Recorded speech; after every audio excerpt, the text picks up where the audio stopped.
Welcome back to deepest, darkest West Dorset. We're here in the Church of St Mary Magdalene in Loders, and our guest is Dr. Peter Nardone, and we've had a wonderful chat so far. And I think we were just about to embark on your career in Chsford Cathedral. That's the next step, isn't it, Peter? Yes, entering the two realms here, coming into the realm of cathedral music, but more importantly, as far as my parents were concerned, coming into the realm of a salary, which as a freelance musician, I had never earned a salary, which my parents found a bit distressing. So, of course, to know that I was going to have a house and an income, yes. Despite the fact that I earn much more money as a freelance than I ever did in cathedral music, but there we are. Yes, Chelmsford was the lovely new cathedral. I call it the new cathedral because, of course, it was upgraded to a cathedral in sort of 1914, that sort of time. Yeah. But it's a progressive place, you know. Did you take over from John Jordan? Well, yes, in a way. I mean, actually, strangely enough, when I took over, there were a whole lot of previous organists that had all lasted for ages, that were all still alive. You know, I immediately took over from Graham Ennett. Oh, of course. I think that there had been John Jordan. Philip Ledger. Philip Ledger was still alive. Stanley Van was still alive. Oh, yeah. And there was another one who went to the States, and his name escapes me, but there were 5 previous organists that had all served their time. But it was... it's just I remember I had spent 2 years in Essex in the Chelmsford diocese, and I think John Jordan was the cathedral organist at the time. And the thing I remember about him, the only thing I remember about him, he had a beautiful signature. Did you ever see his signature? I didn't. Absolutely stunning. I should try and find it. If you can find it, it really was extraordinary handwriting.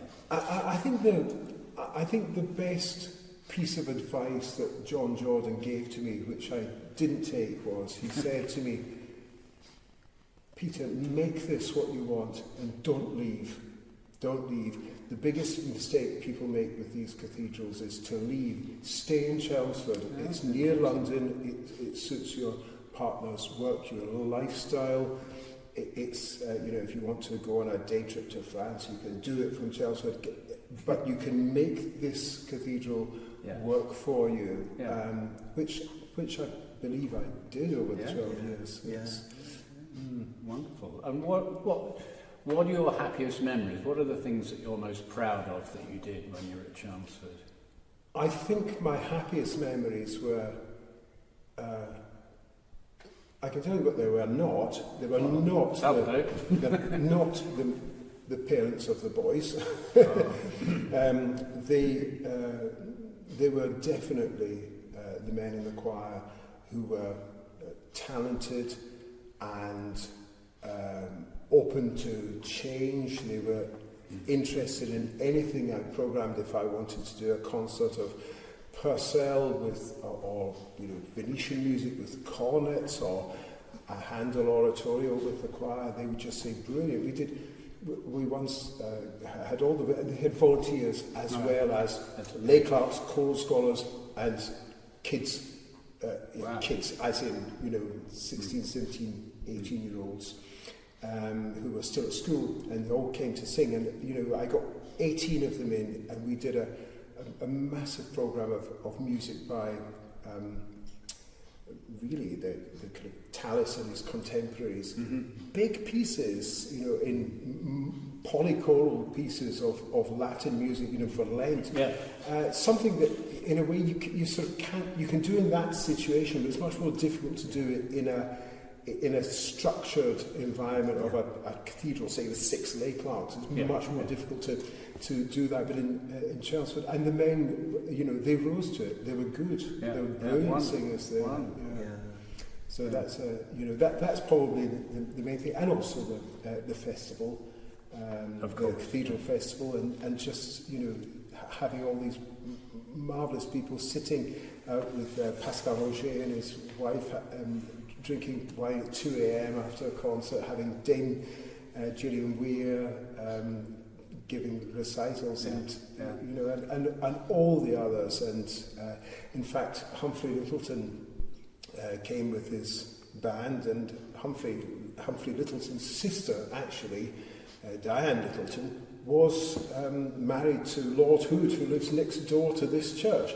So of course I knew Humphrey from this village, as well as I'm name dropping now, but I know I shouldn't, but I do. So the festival was really wonderful. In fact, I remember I had to give a sort of vote of thanks speech as in my artistic director's capacity, and it was in the tent, or marquee as they would prefer to call it in Essex, large beer tent, and it was absolutely full of people, and I was on the stage with my microphone, and I did a sort of routine, and when I sat down, one of the canons said to me, how long do you think you were up on stage for? I said, 15 minutes. He said, you were there for 35 minutes. So I managed to talk for 35 minutes. So the thing is, when I start, you can't stop me. So I challenge you. And the organs at Chsford, they've been already put in by the time you got the Manda instruments and so on? Indeed. Manda had, I think, the chancel organ, the guts of that came from St Andrews in Cambridge. Oh, that's right. From very lovely sounds. Yeah. And then the new Manda was in the west end, underneath the tower. Yeah. I think in an ideal world it would have stood forward of the tower, and you know, it would have spoken a little easier. It had to be voiced up. Yeah. But you know, it didn't stop people coming to recitals, to the lunchtime recitals. We would often have more than 200 people each Friday for the organ recitals. That's fantastic. Yeah. And did you do those big French masses with two organs? Yes, with limited success. It took me a good few years to work out that the Vidor Mass actually requires both the choirs to be in the same place. Yeah. And that was something that I had always separated the choirs, and then somebody said, no, you've got this all wrong. And once I worked that out, it was great success. But was the tuning of the organ, were they the same? Were they oh yes, they're both out of tune, yes. Both out of tune? Constantly, yes. Very French. No, was there any connect? I mean, could you play one from the other? Yes, you can play the West End organ from the chancel. Right. So you have all the stops of the West End duplicated on the chancel organ. Oh, right. Okay. So we tended, in my day, some would say it still is my day, but you know, it's not my day in Chelmsford, I can tell you, but we would sort of slink off to the back to play voluntary on the West End organ quite often at the end of service. And we also played that for the parish mass at 9:30. So I think if I remember rightly, the positive division and the solo tuba, I think you could only play at the West End, possibly, certainly the third. So you had three mandos that you could play at the West End, but the positive or choir division wasn't duplicated on what was a kind of three mandos. Because I remember the old Hill, Norman and Beard organ that predated them all, but presumably they didn't keep any of that pipe work when it was all entirely... Everything was new. I think that was in the north transept. It was, yes. The console was on that side as well. That's right. It was all in there. Yes, I didn't know the cathedral. I had visited once before. I thought I better go and see this cathedral. I went in a few years. I've never been in it ever. Yeah. But you know, I walked in. I got in the door, and I thought to myself, oh God, if I'm ever made a cathedral organist, I don't want to come here, turn on my heels and run out, because it was very different when they offered me the job. Yeah, it was lovely. Yes. I think it's rather beautiful. There's a lovely ceiling, as I remember. Very pretty, from 1801. Okay, yes, because they were excavating underneath the cathedral at one point, and the builders went away for lunch, and when they came back, half the cathedral had fallen down and the ceiling had come with it. So they had to reconstruct this very beautiful ceiling. In fact, in the time that I was there, they closed the cathedral for 3 months and they repainted and gilded the ceiling, and it looked so beautiful with all the different colours. Yeah. It looks predominantly blue, but I think there are something like 9 or 10 different colours. And there was a reordering of the cathedral at some stage. But did they take the pews out at that point? Or? Yes, they took the pews out, but they made it very, very flexible. Yeah. And sometimes we would have services in the nave with the choir in the nave, which were sort of collegiate. The only thing that was immovable was the stone altar, which was sort of cemented into the ground, and that really was a bit of a pain in the neck, because it just sat there and everything else was flexible except this great big stone thing. And of course I have a feeling that somebody said, oh, there was a law passed in church law that all altars should be removable. You know, I'm sure if we look at this one under here, there's a wooden table that you can carry away.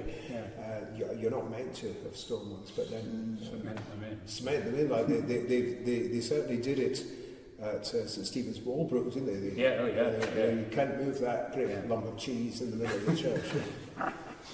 So after 12 years of Chelmsford, were you ready for a change? Were you looking for a different direction, or were you going to take John Short's advice? I think after 5 years I was ready for a change. That's why I applied for your job at Salisbury in 2005. I didn't get it. Strangely enough, I tell you what, lovely people, Chsford Robinson and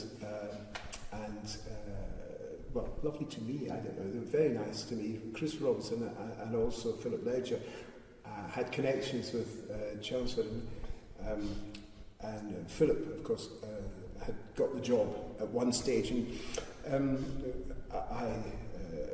Christopher came to visit one Sunday and to hand out a medal from the Ousley Foundation, which he did, and along with a bit of money, which was very nice. So we had lunch, and in fact during the lunch I was asking, he said, my son's an organist, and I said, oh,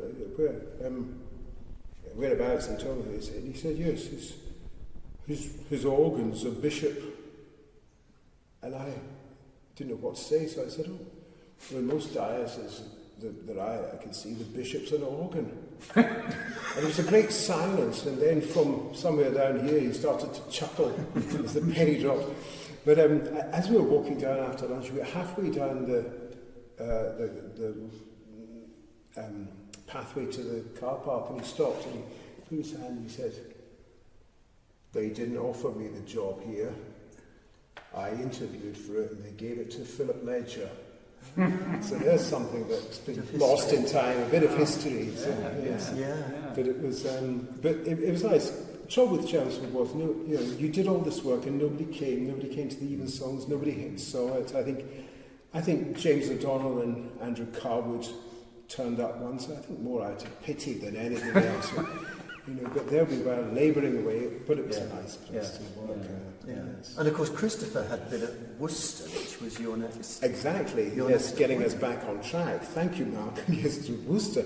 Of course, I thought that by going to a great big sort of established cathedral with a history, that things would be different somehow. But in fact, the only things that were different were the house was rather damp and had far too many steps. It was 5 stories high and was falling to pieces, and the windows didn't work. It was expensive to heat. I had a nice modern house in Chelmsford. The walk from the song school, the procession to the choir from the song school was a bit longer. The lay clerks were less flexible, to be honest, and not as good as the men in Chelmsford. And it was much more difficult to sort of be flexible and do things, and the computer system was not up to date and the office was cold. So apart from that, it was really good.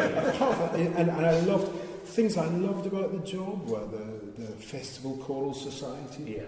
I'm only saying all these things because I'm sure nobody will ever listen to this podcast, but the Festival Choral Society How dare you?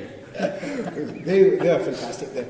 And actually, the festival was great fun. I found it terrifying, conducting the Philharmonia. The Philharmonia, yeah. But they were brilliant, and they were always terribly nice. Yeah. And God knows what they said.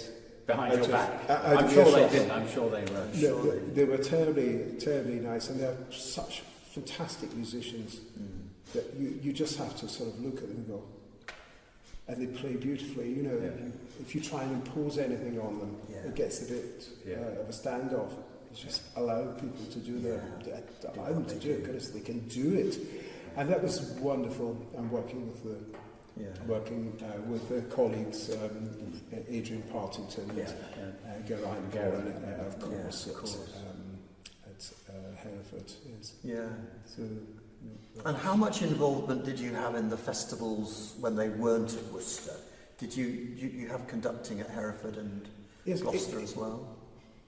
I have to say, in what's called the off years, it feels just as full on. Yeah. It really does. You have as many chorus rehearsals beforehand, and whenever you're always when the choruses begin to get together near the festival, there are great busloads of people going from one place to another, and you're carving up the festival, the rehearsals. You have to teach the kids all the stuff that the other people want to do. Whether you want to do it or not, you might have some new mag and nunk that you'd rather not teach the children, or they've chosen to do Monteverdi's Vespers, or I've chosen to do B minor Mass and somebody doesn't like it. And I'm not saying that happened, but it did. And there are difficulties, and of course you're living away from home as well, so you have to find your own accommodation when you're in an away festival in Hereford, or in my case Hereford or Gloucester. The home festivals are great because you've got all your home support, and you can crash in your own house for half an hour. Yeah. So, in a way, there are challenges of being away. And certainly in the old pattern, I think it may have changed, but in the old pattern, we would have conducted one or two concerts. And you'd conduct maybe 3 concerts in your own festival, certainly one in Hereford. I would always do the youth choir concert in Hereford and one other concert, and then be around for the 3 choirs, the 3 cathedral choirs concert, which was an evening concert.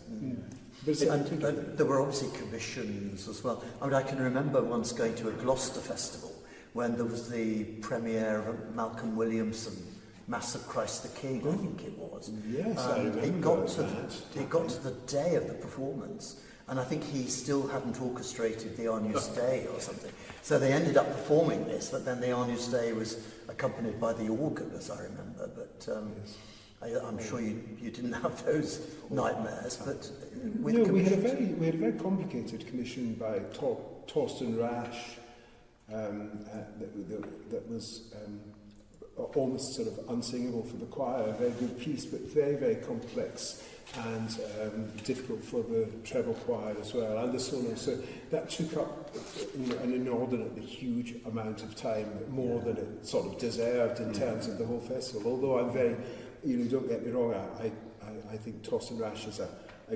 great musician, a very lovely gentleman, and but the piece it's called A Foreign Field. I think I've got that wrong, but it was my goodness, it was difficult. Yeah. What was do you know the story about the same sort of issue, but with the Southern Cathedrals Festival, which was Winchester, Salisbury and Chichester, and John Birch commissioning Leonard Bernstein, the Chichester Psalms, and that in those days we didn't have emails and all that, it was all fax machine, and it was getting very close to the festival and nothing had happened, and eventually, just 2 or 3 weeks before the festival, Bernstein started sending stuff over by fax, and at this point they discovered that it was all in Hebrew as well. So, stress levels. But Peter, it's quite interesting when you were talking about all that extra work that you had to do. I mean, we had the same sort of thing in Salisbury, maybe slightly less pressurised, but at the end of the summer term, we always had our festival in July, and so there was an inordinate amount of music to learn. And you know how it is with cathedral choirs, you start off in September and you've got your new choir, you build up, and you go through the year, and by the time you get to June, July, you're at the peak of your power sort of thing, unless voices break. And you'd think, well, nice, easy sort of summer term, but no, you know, I always had, we all did in Salisbury, Winchester, Chichester, you know, you had that extra pressure of learning a whole plethora of new music, which you were never going to sing again. But you had, I always remember one year with David Hill at Winchester, he'd commissioned a whole load of stuff by Patrick Gowers. And Stevie Farr, who was assistant at the time, called it Hours of Gowers. And it was just so much stuff. We would never, ever have done it again, you know, and you get to the end of it and you think, what was all that about, really? Mind you, Viri Galilei is one of the great pieces of all. Great pieces of the 20th century. Magnificent, isn't it? But agreed with that. I did find that quite taxing, really. Yes, I think the difference there, I'd say, is that the nice thing about the Southern Cathedrals Festival is that it's sort of tacked on, whereas we had to send everybody away and rev them all up at the end of July, and then the festival, of course, is a full kind of 8 days thing, and you get very little holiday before you have to, start the term again at the beginning of September. So when the normal cathedrals are all saying goodbye to their choristers on the second week of July, and they have a nice concert for everybody where they sing "I Was Glad" and their favourite anthems they have learned. They then, the organist will then clear off to France for 7 weeks and come back refreshed. It didn't actually tend to happen to 3 choirs. And did you ever find boys' voices changing before the festival actually happened? So some of your leading choristers, I've never known that to happen. I've known boys desperate to stay on for the fest because they really wanted to do the festival. And of course, we're also very fortunate because the boys who were in the junior school at King's Worcester moved seamlessly into King's, into the upper school, and they could continue. They could continue on and sing till they were 15 years older. In the case of one boy, 16, if they are still not, as Martin Howe would say, if they are in the treble mentality, they are fine. But if they grow out of the treble mentality, regardless of their voices, you're best to move them on. And I kind of understand. Good point. I do remember a lovely story when I was at Sheffield Cathedral, and we had a retired bishop, the Bishop of Lichfield, who was very, very musical, and he was sent to a well-known place, which perhaps I shouldn't mention, just to sort of do an overview of the music. And actually, what had happened at that place was that quite a lot of the boys had outstayed their welcome, and they couldn't get new boys, so they were basically encouraging people to keep going. And the bishop came back to Sheffield, and I said to him, how did you get on at this unknown but very famous place? And he said, well, let's just put it this way, that most of the boys were driving themselves to evensong. There was a story of one, was it a boy in Southwark saying, can I have next Saturday off? I'm getting married. That probably happened at the Temple Church a few times as well. Oh, dear me. Yeah, absolutely. You carry on. I was just going to say, I can't remember how long you were at Worcester.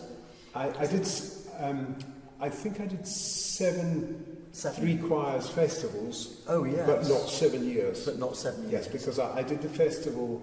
I started prior to the 2012 festival, and then I finished at the 2018 festivals. 12, 13, 14, 15, 16, 17, 18, 7 festivals. Yes.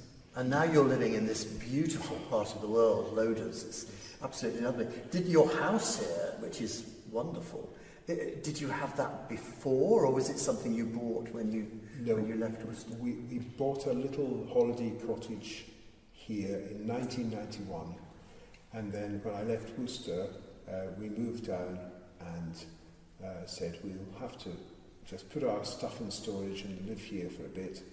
And in fact, that bit ended up being about 4 or 5 weeks. And this house didn't come onto the market. We knew the people who were selling, and we just bought it and moved in. The most fortunate thing ever for us. So fortunate, yes. But Well, I think we probably have to draw this little bit to a close now. Is it lunchtime? It must probably is. It probably is. But it's probably just time to say that you still are very active musically in the area with Yes. not just this Actually, church. I run a nice little choir locally, which is a cappella music. I also do, we do sing days. I had one in the village hall recently. We had 70 singers. And of course I run the music at Bemiston Church every Sunday, and Loders first Sunday of the month, Powerstock third Sunday of the month. So and in the downtimes I do a little tiny bit of composing, but mostly beekeeping, gardening, and cookery and eating. Fantastic. So life is good, and I think both you and I agree that ex-cathedral organists working in Dorset is a wonderful thing. It's the best place to work.